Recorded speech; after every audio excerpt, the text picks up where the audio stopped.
Well, we're live on YouTube and Facebook. Chris Cooking Nashville. I love it. I love it. We got to put, so this is our keto carnivore. And you know, we're into the loving, we love plants, but we love to hate plants. Absolutely. All right. You're live. I'm going live. We're all going live. Hello, everybody. Good Hello, morning. everybody. Good morning. All right. We got Chris Cooking Nashville today, Alia, Dr. Nelson, and it's a beautiful day in paradise. It is the 4th of March. It's all zipping in life. And it's a great, great day. And we're going to talk about, what are we talking about today, Chris? Well, I think we're talking about keto and carnivore and food and all the ways we can all be healthy and happy. I mean, Yes. what is the confusion about food? Why are we so confused? I mean, I think it's pretty straightforward, but I think there's a lot of bad information. I certainly was struggling with bad information, so actually some of your information helped get me on the right track, Dr. Kiltz. Well, I look back at some of my older posts and I'm like, what was I talking about? But yeah, we're all on the journey together. I mean, we find ourselves in this cult of carnivore. And that's how I got a chance to meet Peter, Papa Carnivore, who loves food, our good friend Mitch, who's healing out there. And what got you inspired to get on this crazy carnivore, ketovore journey and food journey? Yeah, I grew up as a foodie. I love food. I love the concept of food. I love the culture of food, what food means to people, and that's what I was used to.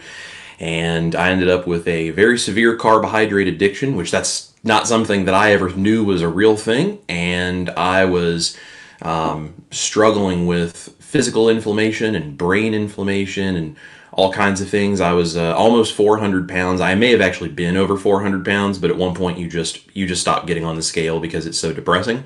And I was struggling with so many things, and I ended up getting to a point where, well, the pandemic happened, and I'm a full-time musician, so is my wife. And when the pandemic happened, we lost everything we had, and the only thing we had the opportunity to do was try to fix our health.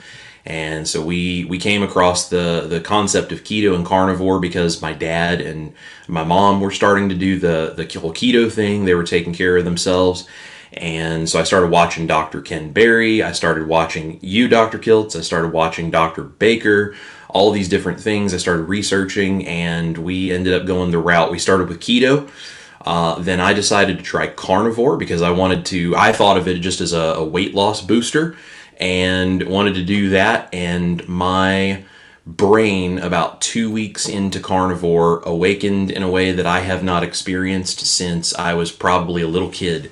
And I had what I would now term a sort of dietary-induced depression and anxiety that all went away that I didn't even realize I had, until one day I woke up and I was like, is this what it feels like to actually feel like a human being who's alive again? And I fell in love with it. I had to go through a little rough spot with not dealing with my carb addiction. I thought I could just control it, and I kind of went back off the rails for a while, and then I had to admit this was a problem. So I ended up starting back on carnivore after I'd gained a bunch of weight back, knowing that that was the right thing for me to do. And I was like, I need a support system. So I started vlogging, I started my channel, I ended up starting to make recipes, just not because I really needed them physically, but because it was something that kept me taking my foodie element and focusing it in the right direction. And I kept coming across people that were asking, like, what do you eat? Like, I get so bored just eating meat. What do I do? And I ended up creating this kind of whole world of figuring out, well, if you're not just going to eat, say, like, beef, eggs, and salt, and if you're not going to do that, what can you do to not go back the other direction like I did? And so I started creating recipes and tracking my progress online, and here we are today, and now this is what I do full time. That's awesome. And tell us a little bit about your musical creativity. What got you there? What's your tools? Yeah, for sure. Well, you probably see the guitars hanging on the wall behind me. When I was, I was probably about 11 years old. I was homeschooled from fifth grade all the way through my senior year of high school, and my mom is an educator and a very good one at that. And so she said, as part of your schooling, we need to do music of some kind. So pick an instrument. And I was thinking a number of different other things, and then my dad turned on the TV one day, and it was a Van Halen concert from probably around 1984, and Eddie Van Halen ripped through a guitar solo, and I said, that, I want to do that. And so I ended up getting a guitar and starting to play, and took a few years of kind of doing it casually, and then by the time I got to high school, I started doing it very seriously. I ended up going to college here at Belmont University in Nashville, Tennessee. I have a Bachelor of Arts in Music Business with a emphasis on songwriting. They have a songwriting program there. I was in the first graduating class from that, and I have a minor in classical guitar, and got into the music scene. I had a career in higher education for a while because music is a tough way to make it. Maybe not as tough as YouTube, but it is tough. And I ended up doing that for a little while, sort of came back to it. So I teach guitar. I play lead guitar for my wife, who's an independent country artist, Ash Taylor. And I'm her band leader and her manager, and we tour around the country and we play. And I do some of my own songwriting. I've released a few singles under my own name as well, with some guitar slinging kind of stuff. But I do a combination of rock, hard rock, hot country, southern rock, all of those kinds of things. And I will have to say, one of the things I did not expect when I went carnivore, my guitar playing and my writing and all of that stuff got a lot better. So the health and the guitar, both hand in hand, work so much better for me. So what do you think is the hardest part about carnivore? I think the hardest part of carnivore is getting over the hump to get into carnivore. I think once you're into carnivore, it's not really a big deal, but getting over that first learning curve, I think, is the most difficult thing, between the feeling like you're going to give up all of these foods that you're just psychologically so used to eating, and the way you cook and the way you do things socially and all of that stuff. I think wrapping your mind around the idea that you can get into carnivore and be stable and be happy and not feel like you're missing something, I think that is so hard to see, because when you're not on the other side of it, you just kind of have to take that on faith that it's going to be worth it, and just getting yourself to really fall in love with that idea of being healthy, and that carnivore is the way that's going to make you feel that way. That is so hard to do when you are so covered up by carbs and junk that you don't realize is messing with your brain. We have a lot of people here. We appreciate everyone's like, subscribe, and share. And what is it? Hashtag Chris cooking. Chris cooking for what's the gift today? Kiltz is keto is carnivore. All right. I think we're gonna get Chris and Kiltz to put something together. That would be cool. That'd be awesome. Cool. I'll maybe bring my guitar. Yeah, there we go. You guys both need to do a little a duet this morning. Well, maybe we get Chris coming up to our Syracuse meetup in September. We got to get the venue, the date, and all those other things, and we're cooking. But I always say my mother's cousin's son is Bruce Springsteen, so we all have a little energy in there, wouldn't we? Yeah, very cool. Cool. I want to say, everybody who's putting Chris cooking, it's Chris cooking spelled out one word to get into the giveaway. Hashtag Chris cooking spelled out one word. Hashtag gets you in there. Oh, wow. One word. Someone Awesome. has my name. I never see that. Oh, hello, Alia, right? I'm Alia Wells. Nice to meet you. yeah. Nobody has my name. Here's a question from Victoria. Can I continue OMAD carnivore first trimester? Yes, absolutely. I mean, I'm not the fertility doctor, but yes, you can.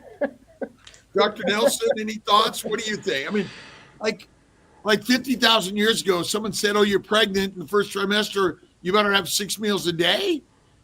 And if you didn't have the veggies available, would you not eat?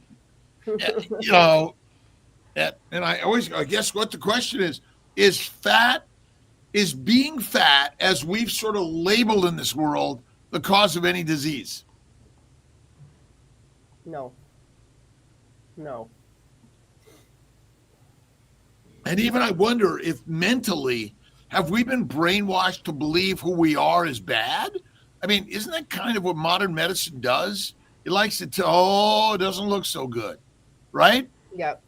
I remember being like 12 and looking at like Teen Vogue and all these magazines and being like, I'm going to get that skinny today. I never got that skinny, by the way. But that's what the girls want. They want to look like that because that's what the Hollywood stars look like. But I'm very healthy. So when you began this, Chris, and most of us, I know Dr. Nelson and many of us started in the keto world. Mm-hmm. And where do you put plants in your belief of health and wellness today? Right. So generally what I do, I still use a few spices, or occasionally I might throw some herbs on something for just flavor purposes and for the fun of it. My wife actually, she's done carnivore, but she actually feels better being just a little more ketovore. And I think that's maybe something that over time, as her body heals, maybe she'll go more carnivore. I'm not really sure. Certainly not the expert on that, but she kind of does what feels good to her body. I tend to use plants as the occasional spice or herbs on something, and I'm not afraid of plants or against the idea that plants can be enjoyed or helpful. I think, obviously I think it's ancestrally appropriate that if we were struggling to find meat, then we would have eaten what we had. So, I think if someone finds that they enjoy a little bit of that and it doesn't bother them the way it bothers me, I'm not going to tell someone what they are or are not experiencing inside their own body. And I think that, if you're ultimately healthy and happy and everything in your body and your brain are good, and that includes some plants for you, then, I'm not one to judge. It doesn't work as well for me, but if it works for somebody else, then I just support them being healthy and happy. I have a question. Have you found, once you made the transition to carnivore, and you probably eliminated sometimes more than others, even some of the spices, have you found anything that now you realize I am sensitive to that food? For example, for me, something simple as black pepper is not good, but it wasn't a strong thing. So in the past, I didn't realize it. Yeah, so the first time I did carnivore, I actually did, I think it was about 75, 80, I forget exactly. It was about 75 or 80 days. I did meat, salt, water, and I cut out all spices, and it was just meat, salt, water. I cut out the coffee, I cut out everything. And then I added one thing back in at a time. And what I would do is I would add something, and I would wait 2 or 3 days before I added something else, so I could target and pinpoint which ones may or may not be causing issues. And I actually have IBS and a couple of other sorts of things like that are the first place that any kind of inflammation or something that bothers me comes up. I also dislocated my right knee when I was in high school and when I was in Taekwondo, and I also broke my left ankle when I was close to the highest weight that I was, and so I have a metal rod in my left ankle because I was so large when they fixed that for me. So those are the places immediately I feel inflammation. I know there's a problem. I know something reacts for me. So things that I react to, if I go too far with anything that has capsaicin, anything spicy, that really messes with my intestines. If I have anything from the brassica family, the cabbage, kale, broccoli, Brussels sprouts, that does all sorts of issues for me, but it also causes brain fog and irritability immediately. Within a day or two, I can tell that's a problem. So really anything that's dark green color really seems to mess with me. And also I've noticed some of the like the curry type spices or the real heavy seed based spices, if I use more than a little for flavor, I'm going to feel it after a day or two. So I only do that for special occasion meals. Interestingly enough, black pepper does not seem to bother me. I know it really bothers some people. It does not bother me. I tried no pepper, and then I tried white pepper, and then I tried black pepper, and I've noticed no difference in any of those. So that one particularly for me doesn't seem to be an issue. But there are definitely spices that as I did that, I was like, yeah, that's not a good one. The ones that I seem to handle really well are really like the aromatic herb type stuff, like garlic and onion, that kind of stuff. I don't use very much because I don't want the carbs that come with it.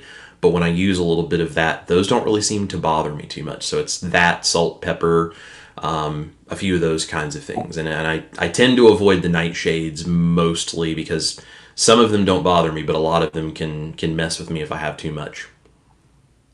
My concern is it's doing damage under the radar until it shows up. And that's the sneaky plant. Remember, they want you and I to be fertilizer. They're live organisms that know how to coax us in order to consuming them. And that's our problem. And so I'm just wondering if truly all of us are sensitive to it, but some people are more acutely aware and others are less. And so I look at like IBS is like poison ivy, right? Is there a poison ivy disease? Right. There's not.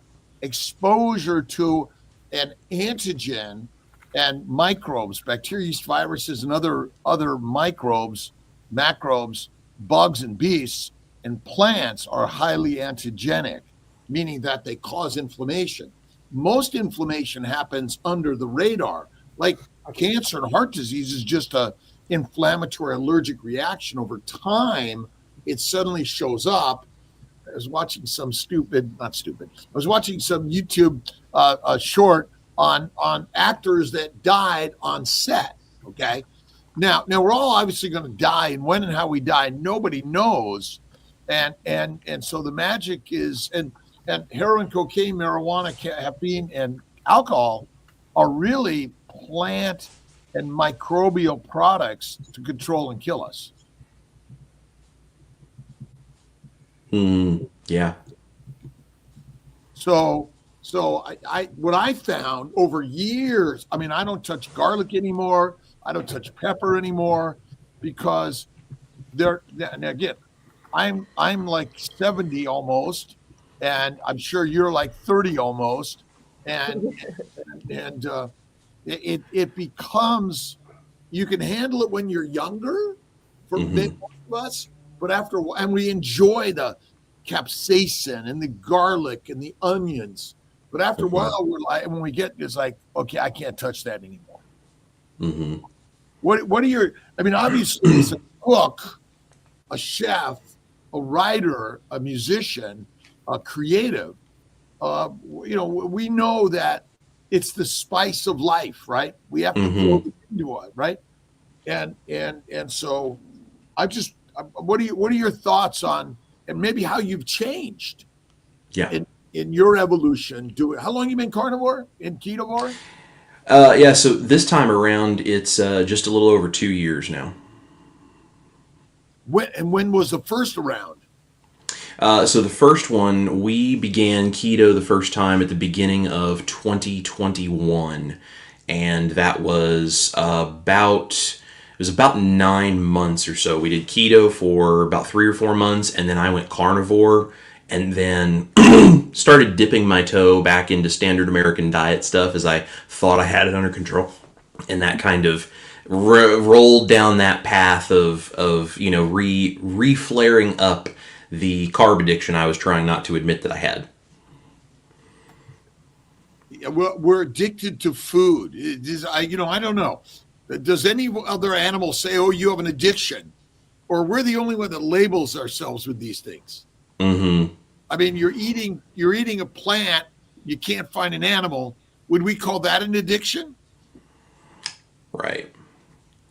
Right. Yeah. I think for me, the feeling of the addictive nature that I was going through, I don't necessarily know if it was an addiction necessarily to any of the specific items so much as I think it was addicted with psychologically to the idea of honestly, I was at a point where I was binge eating at times in my life, and I was eating things that were filled with chemicals and fake colors and like MSG and like all these different things that make your brain light up and everything. And so I think, truthfully, I think my addiction was probably less to the actual food and more to the chemicals that were put into that stuff and to the idea of just binging on something to try to treat all of the strange things that were going on in my head from the inflammation, because I was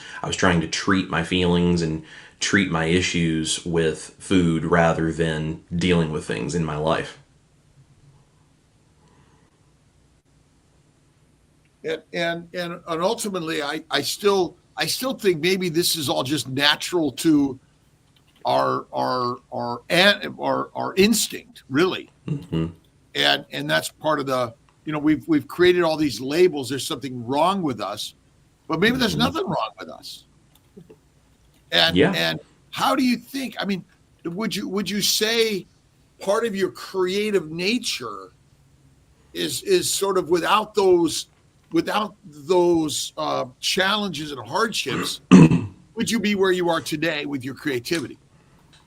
Right. Yeah, this is something that, my wife Ash and I have talked about this, because I remember telling her one time, I don't understand why I ended up having to be 400 pounds, right? Why did I end up having to get to that point? Why was I going through so much pain and all these things? And she is an extremely wise woman and definitely my better half, but she was the one that really helped point out to me. She was like, if you hadn't gone through the things that you went through to get where you are, how many people who are struggling with their health, who might consider something like a carnivore diet or a keto diet or any of the different things that may help them feel better in their life, how many of them would not consider it because you never started a YouTube channel and you never started talking about this and you never started creating recipes, and you've we do this thing that it's so funny. This happens all the time. We go out on tour and we're backstage, we're in the green room and we're talking to people, and you have to realize too, as musicians, like, we're surrounded by people who are not just eating fast food and junk and all this stuff, like, just daily. We're surrounded by people who, I mean, sometimes they're doing like some hardcore drugs. At the very least, they're smoking a bunch of marijuana. They are drinking heavily. We are in that culture. Lots of smoking cigarettes and all of this kind of stuff. We are in the midst of that culture, and we're the weird ones that don't do any of that stuff. So we're backstage in a green room, and we're talking to people about the health changes we've experienced, and I show them my before and after pictures, and I tell them, like, I'm still on my journey and I'm still working to get better at this, but I'm in the middle of doing this and I'm trying to improve this, and I'm having this conversation now with someone who maybe in no other way would ever hear somebody talk about this stuff, because they're not going to go online and go searching for this when they're surrounded by this culture of everyone who's saying, yeah, sure, drink all you want and eat what you want and do what you want. You only live once. You're gonna die anyway. So, party while you can. Like, that's that kind of culture that's there. And so it really ends up being sort of a mission field, truthfully, to be able to go in and just try to give people information to help them improve one step at a time. And, we've really found a great deal of fulfillment out of just trying to take information to people who could really benefit from it. And so I wouldn't be able to do all of that if I hadn't been through all of the things that I went through, because I can't relate to someone that maybe I haven't experienced some of those struggles, or at least they think I can't relate to them if I haven't experienced it. So it's kind of a blessing in disguise. That is so true. Can we enjoy life without the intoxicants? And certainly, I think that the truth is, yeah, we can. There's a lot of joy without them. I just want to Papa Carnivore says something about his grandmother is heavy set that allowed her to live to 103. It was the very clean diet. She never smoked or drank alcohol. Now, my grandmother lived to 104, and she smoked Pall Malls and drank Manhattans. So ultimately, I would say we have no idea why some people live longer than others. No idea. Yeah. We have no idea. All right. Primal Fox Holistics on Instagram. As a soil microscopist, I can attest to the process that every single tree and plant output into the mycorrhizal fungal network is to retrieve the nutrients they need at any cost. I mean, I think that's truly what we're all about, because, you know, we're on the same journey, and maybe we think way too much about all this stuff because as a omnivore, and there is some clean living and some ideas but why are we always trying scientifically to explain what we truly don't even understand? Yeah, I feel like the depth of the intricacy of our bodies, of the world around us, of nutrition, of all of this stuff goes so far deeper than anything I'm certainly capable of understanding. I mean, I look to people who are experts in this that are a lot smarter than me to try to understand it. And I get very unsatisfactory answers as a result of that, because it's so infinitely more complicated than I think we probably realize. And I mean, the universe is a big place, and I think there's a lot of stuff going on. When you ask, like, what are we potentially just overthinking some of these things, or are we labeling things or whatever? I think that's, for me at least, a very hard question to answer. I'm always in the pursuit of a better answer, but I'm also never counting on being satisfied with the answer I'm going to get. What kind of comments, pushback do you get from family, friends, co-workers? You know, you get exposed to a lot of people when you're working your music, your group. And I was just at your wife's website, by the way. What kind of comments and pushback do you get from family, friends, other people when they find out about your way of eating? Yeah, I think the most common concern, I have honestly very fortunate. I have not received a lot of the pushback of people really being insistent on, you need to stop this. I haven't really had that in my family or my friend group, but what I do get is the concern of, are you really sure this is good for you? And honestly, the one that comes up most frequently is the amount of saturated fat that I get and the heart issues that they assume are going to come as a result. And probably the second one that I hear the most is, well, what about all of the micronutrients and the phytonutrients and all of the magical things that are in all of the vegetables that you're now not getting? And and I mean, and I understand they mean well, and it's what they've been trained to think of and be concerned with. And so my general response is usually with like the heart issue type stuff. I'll show them the research that is out there, that the saturated fat and the cholesterol and the heart issues and all of that are not what we've all been told over such a long period of time. And then I will also, related to the vegetable comments and the phytonutrients and all these things, I say, well, I appreciate the concern. Can you tell me which ones you're concerned I'm not getting and why I need them? And I usually get a blank stare in response. Dr. Kiltz, should we take some of these questions? Yeah, let's go. All right. Go for it. Richard Hepburn, line diet for 6 months. Is it normal for glucose to spike after exercise? Stop measuring it. I mean, this idea, glucose, what is glucose for?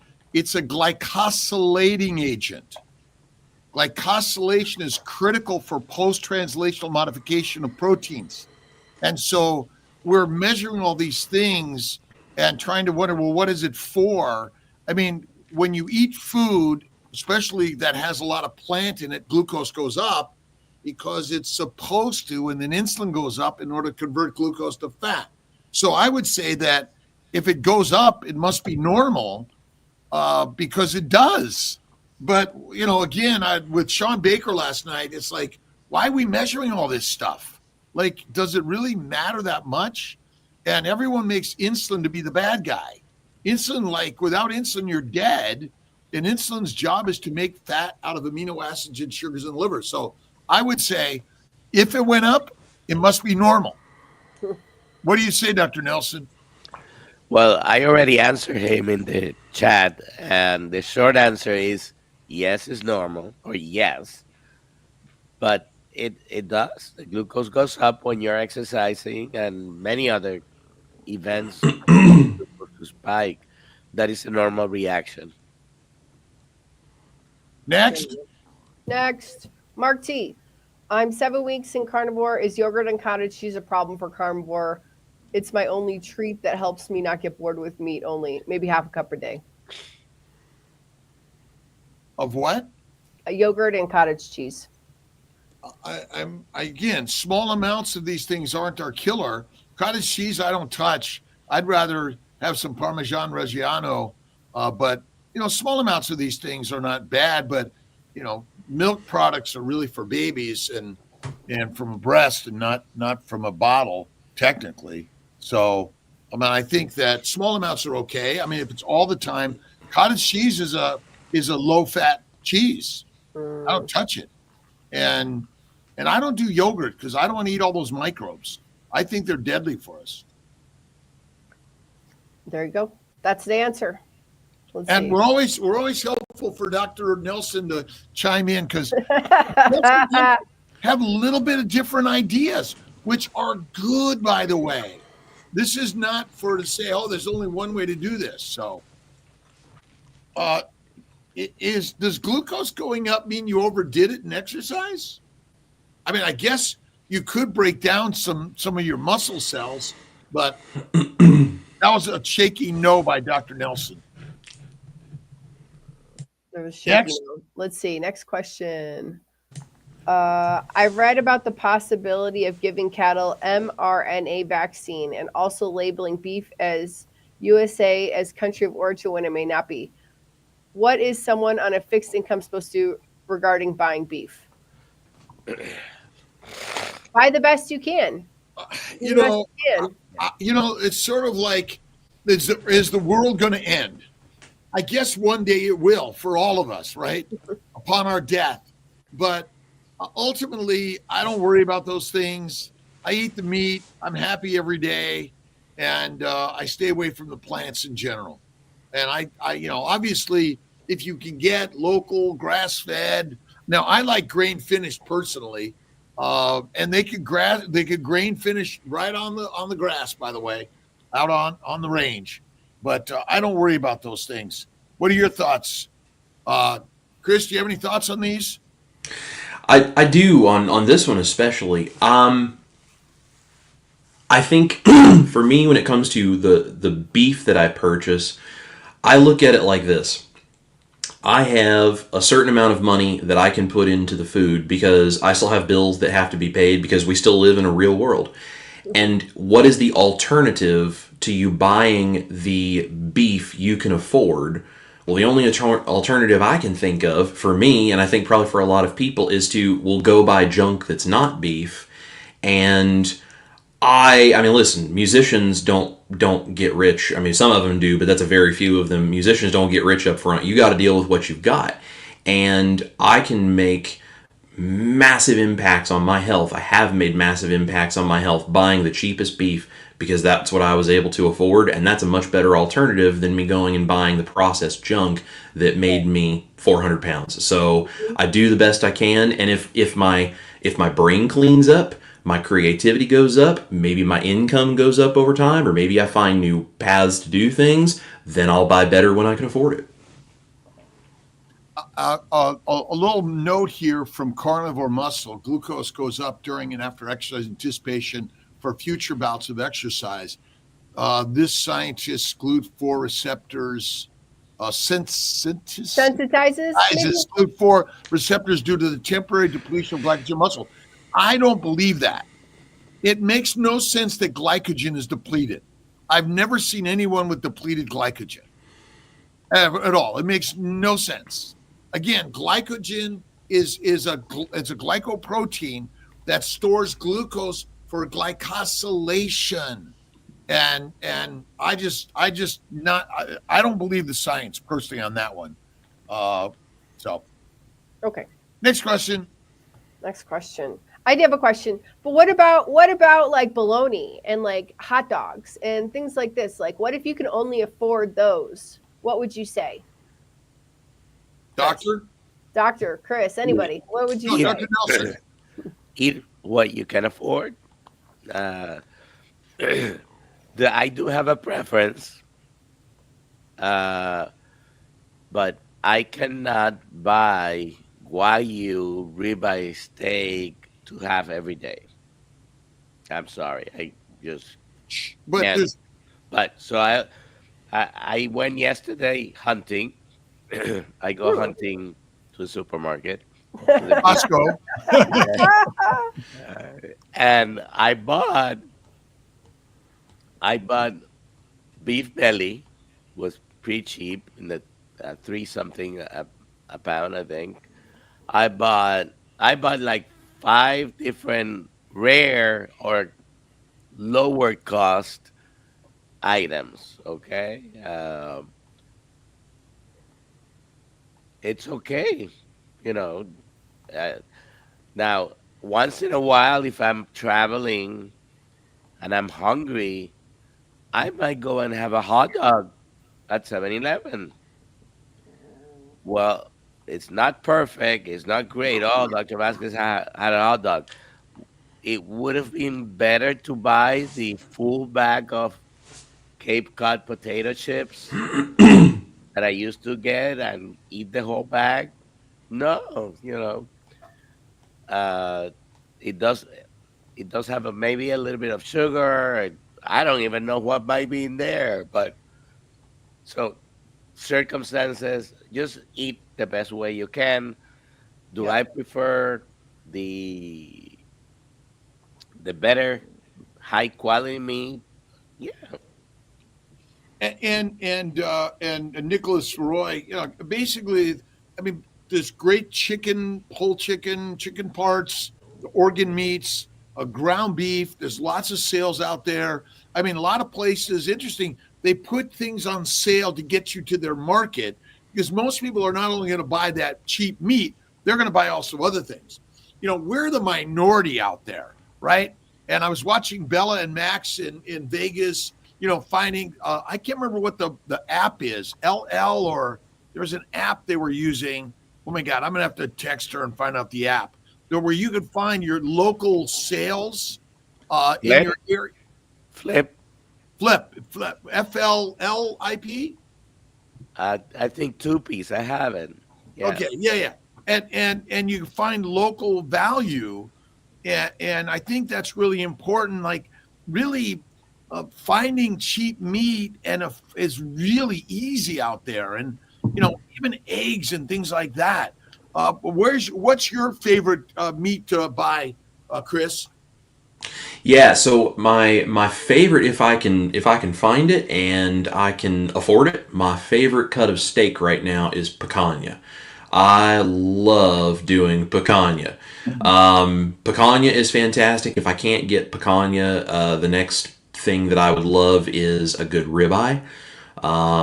But yeah, honestly, if I can't get one of the two of those, I mean, all the other cuts of steak and beef and everything, sure, I can cook and they're all great. But honestly, next to those, 7327 ground beef, just good high fat quality ground beef. It's enjoyable. It's easy to cook, and truthfully, it's usually something I find it on sale and I buy it in bulk and I patty it up and stick it in the freezer and I've got it ready to go. I have picanha steaks dry aging in my refrigerator right now. I cut it I've up got the 4 in steak, my fridge. and 3 days ago I took a picanha. I did it in a slow cooker, which Hmm. wasn't that great. I prefer the steaks or on the fire. The picanha. Hmm. It's one of Yeah. my favorites, and it was seven something a pound. It's great. And well, number one is we appreciate everyone in their comments. They're sharing. Like, subscribe. You got to go to Chris is Cooking Nashville.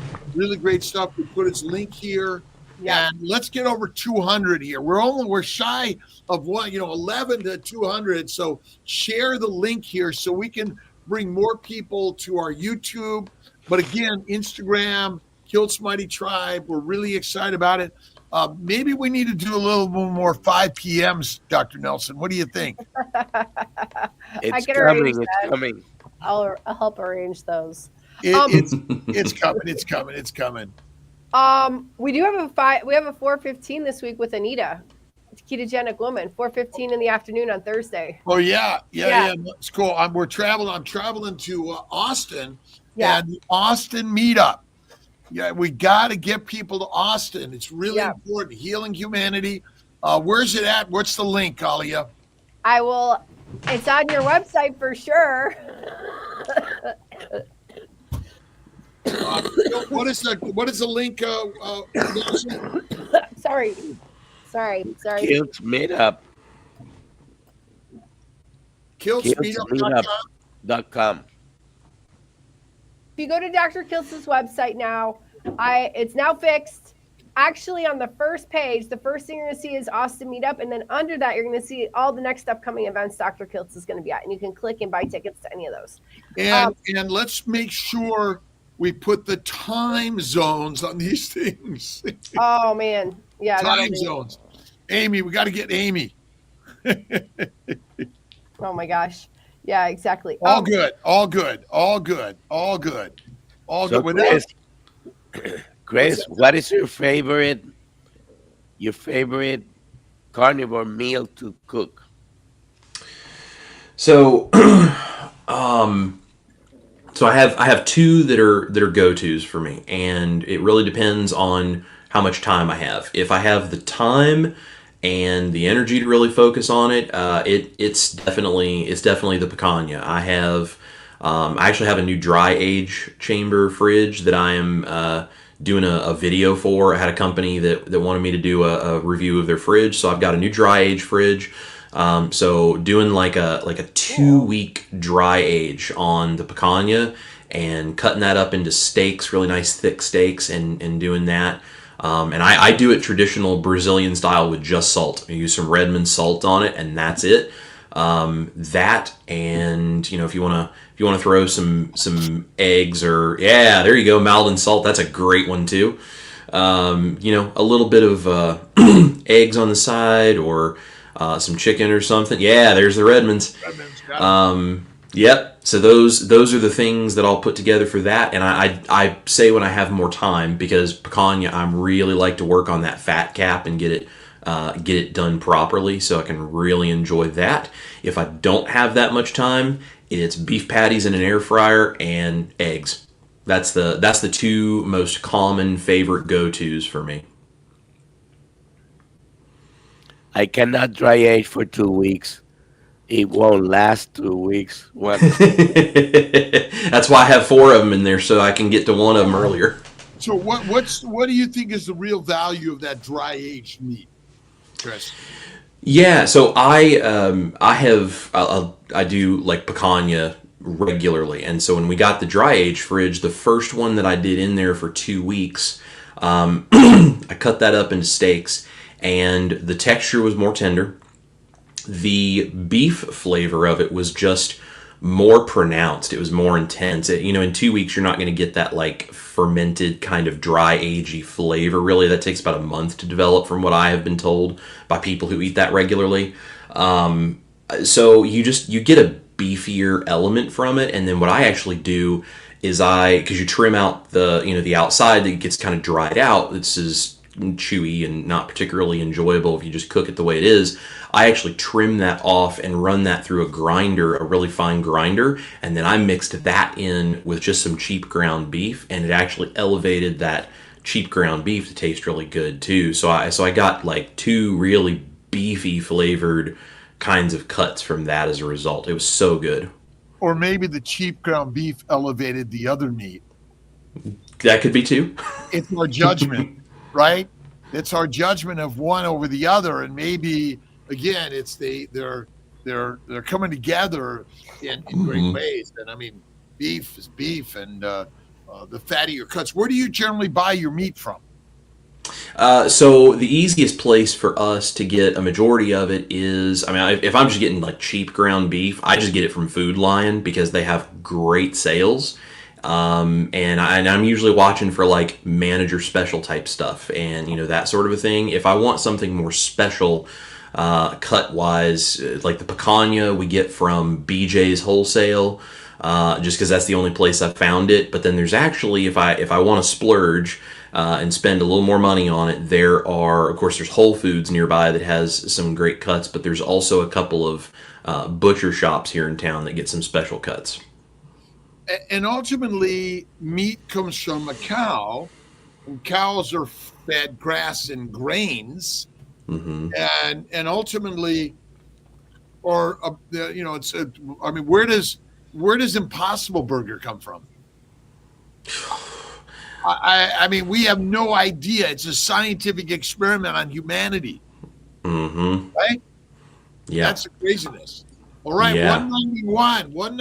We're getting 189. Oh, 194. Okay, but if there we go. All right. Hashtag Chris Cooking. Everybody on all channels put hashtag Chris Cooking into the chat. It'll help push the video out more. Let's get our Instagram.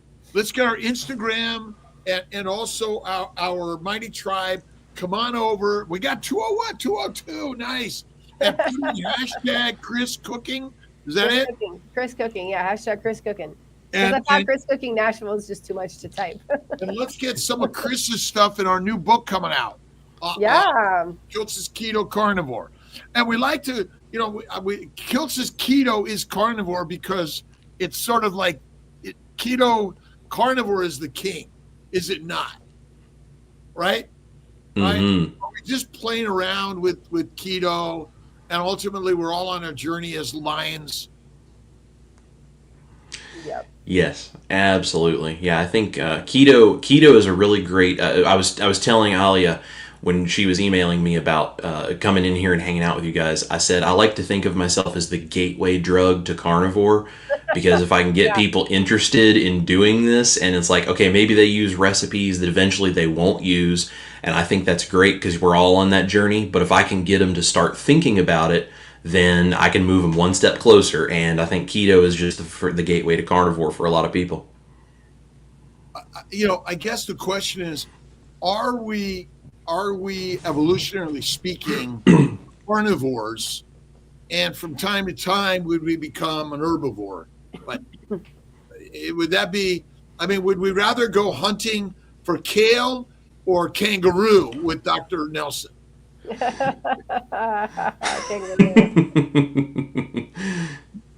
Ivy Sardi, who was on yesterday down in Australia, he's a rock star.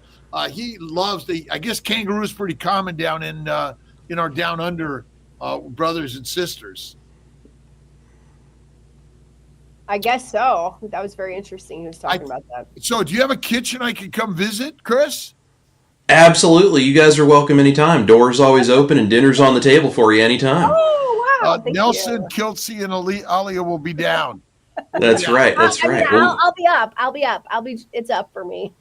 I just want to know I think Nelson could sing. Oh, okay. Yeah.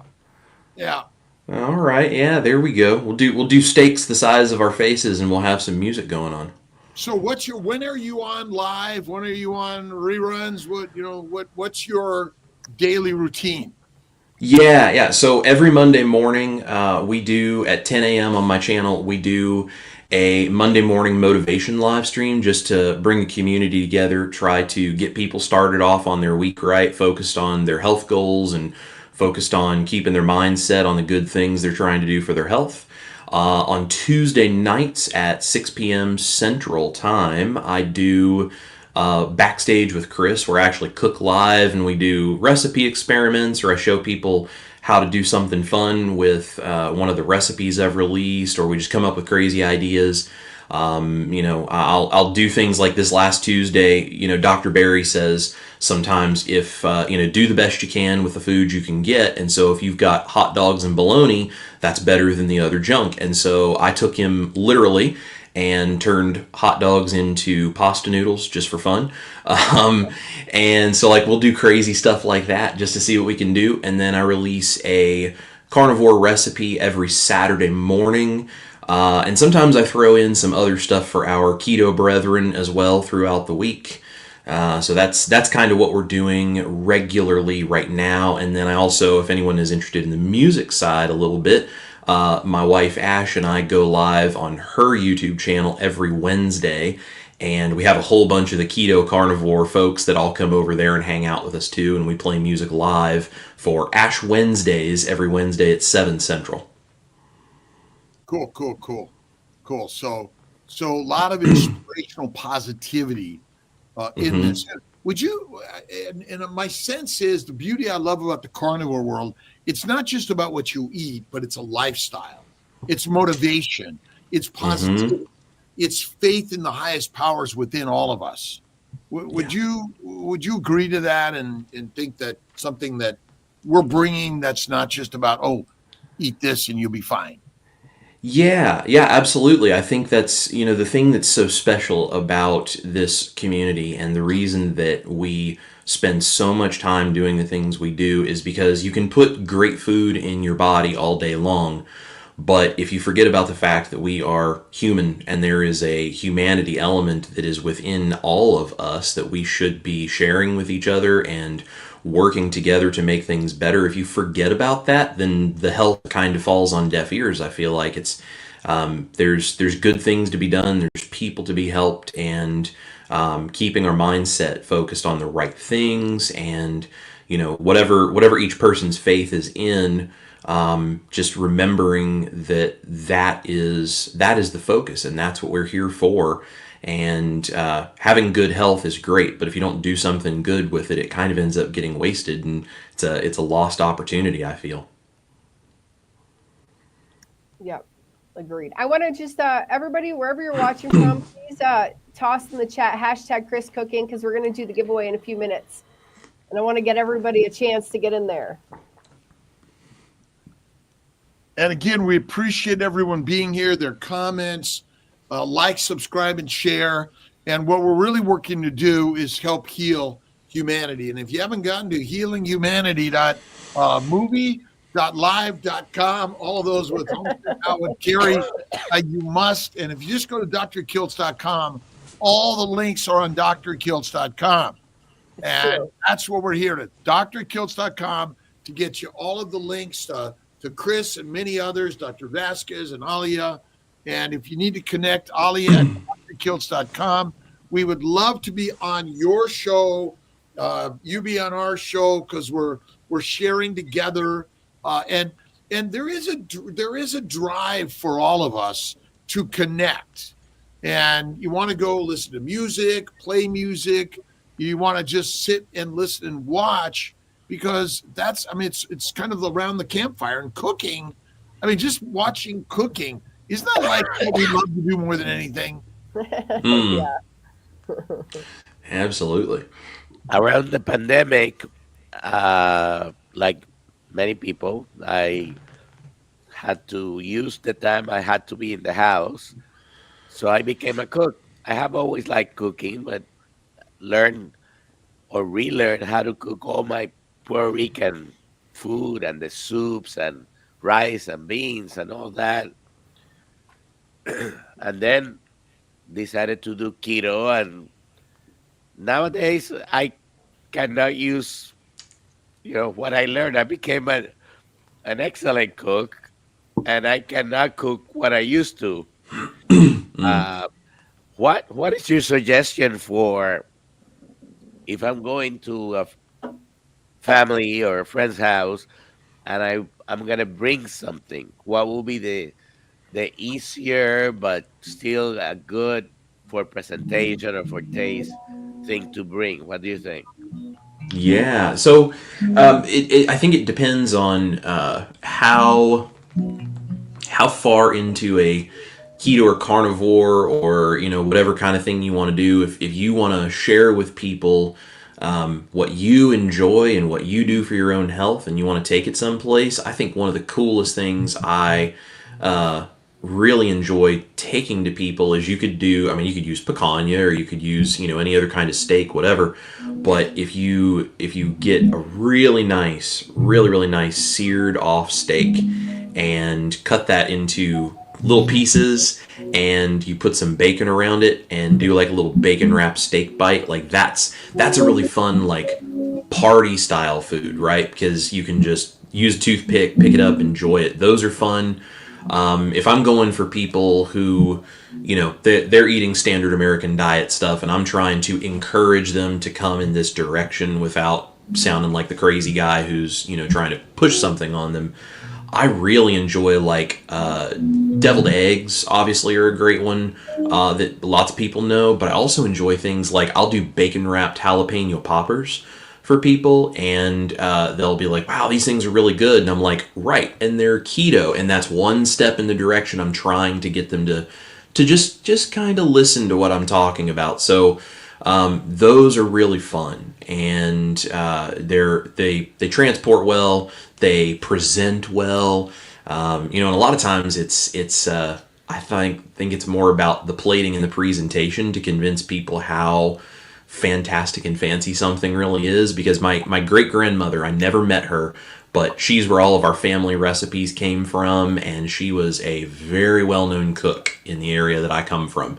And her statement was always, you eat with your eyes first. And so even if it's as simple as I'm just going to grill a steak, great, get the steak looking beautiful, put it on a plate, and it just makes you more appreciative of the food you're having and the blessing that food is. So hey, look at that, there you go. Looks great. It's a nice fatty fillet, black and blue with some scallops, and it's really simple. We love watching cooking. I mean, this is sort of like the thing that's the best in entertainment.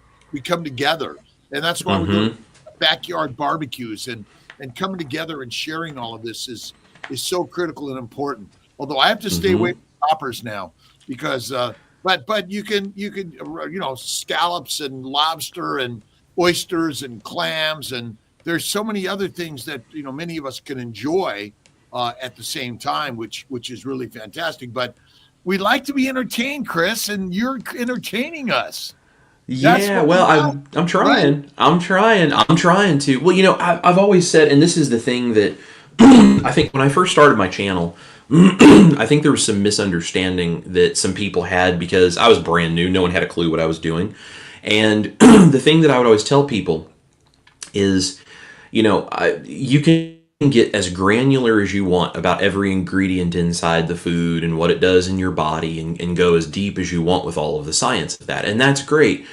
But food has this cultural and social thing attached to it because throughout our history, I don't think there's a better way to show that you care for someone than to make food for them, and specifically to make food at a really high level of attention to detail of it, because a resource is something important for your survival. Food is important for your survival. So if you go to the trouble not only to give someone else your resource, but if you do it in a way where you put time and attention into it and you put detail into it, and you get super granular on, I want the crust on this steak to be the best crust on a steak you've ever tasted. I want it to taste amazing.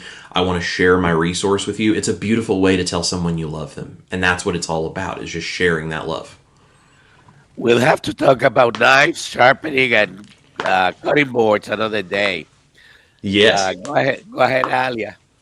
Oh yeah, we're gonna do the we're doing it now. Let's do the giveaway. Who's winning today? Louis! Yay! Louis! All right, yeah. Yay! You got my email. Send me your address, and I'll send you. Alia at drkiltz.com, right? Yeah, he knows my email. All right. Just put it out there so everyone knows Alia's email. Oh yeah, Alia@drkiltz.com. Kiltz.com. We gotta keep sending it so everyone knows. And so send Ali a message if you want to be on with Kiltz or Kiltz on with you.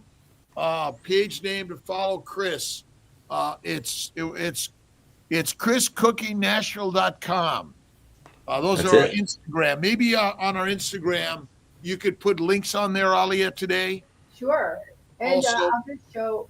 Wait, which one is it? Yeah, put that on Instagram today, and also put it on our Kiltz Mighty Tribe. The links for everyone. So for Instagram. Okay. Yeah, go to Instagram later and just put those links in for people. We have a meeting coming up. Last minute. Anything we missed? No. Oh, I do want to show your website. So we're because we did finally get all of the events for the next several events are up there. So I just want to show that really quickly. If you go to drkiltz.com, I got 1 second. Let's see. And make sure, Alia, make sure you send Nelson a link for our meeting this morning. Oh, okay. Yeah. Thank you. Yeah. Okay, good. There we go. There. If you go to drkiltz.com, all the upcoming events are there. There's a glitch on the Yuma, Tennessee one, so I will get more information there so you guys can sign up. But there you go. There's the next several events. And be sure to join for free Kiltz Mighty Tribe. And all right, Chris, God bless you, my friend. Thank you, Chris. It's been awesome. Thank you, guys. Thank you for being here.